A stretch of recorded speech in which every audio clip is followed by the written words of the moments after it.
Kebabs mūsu mājā noteikti ir topa ēdiens vasarā, tāpēc es padalīšos, kā to gatavoju es. Liekam friterī vistu šķiņķīšus, sāls, pipari, sarkanā paprika un olīveļa. To visu mēs iemasējam kārtīgi iekšā un to pašu atkārtojam arī ar otru pusi. Tad liekam cepties air friterī uz 195 grādiem 17 minūtes. Tad sanāks ideāli. Tikmēr dēls sarīvē sieru un es ķeros klāt salātiem. Tālāk es izvēlos ņemt gurķus un burkānus. Tos mēs nomizojam un sarīvējam tādās kā strēmelītēs, gan gurķus, gan arī burkānus.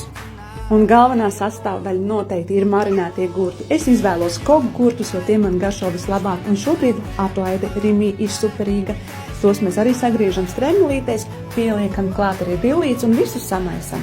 Tikmēr mūsu vistiņa ir gatava, tik mīksta, sulīga un ārpusīta kraukšķīga. Mums vislabāk patīk pilngraudu tortili, to mēs no Latvijas maiznieka izvēlamies, un mērcīgas būs no Spilves.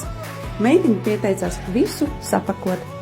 Ja jūs zinātu, cik tā burgera mērcīte ir garšīga, labi, atgriežamies. Tātad meitiņa salika salātus, vistiņu un sieru un visu skaisti salocīja un uzlika uz grilpānas. Cepam visu zeltaini brūni un lūk, ļoti garšīgs, vasarīgs ēdiens. Mēs ejam ēst, bet tu lūdzu piesako